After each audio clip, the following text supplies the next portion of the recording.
ករណីបរិសម្នាក់វាយទៅលើស្ត្រីម្នាក់ឡើងជិះម៉ូតូគេចបាត់មិនមែនជាករណីប្លន់ម៉ូតូនោះទេ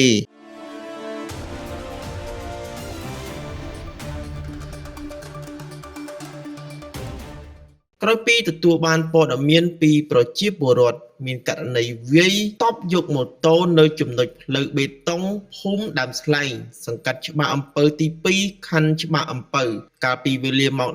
15:45 នាទីថ្ងៃទី 1 ខែតុលាឆ្នាំ 2025កម្លាំងប៉ុស្តិ៍នគរបាលរដ្ឋបាលច្បារអំពៅទី2នៃអធិការដ្ឋាននគរបាលខណ្ឌច្បារអំពៅ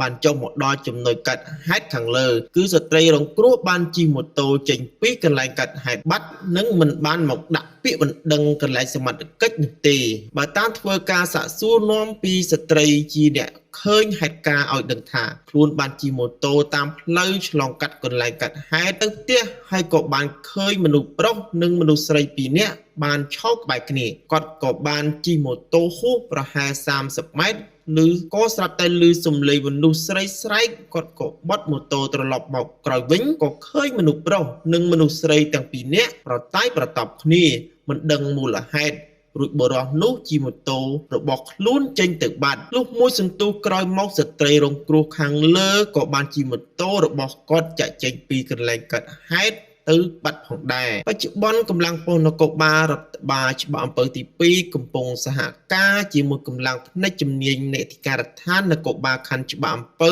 បន្តធ្វើការស្រាវជ្រាវ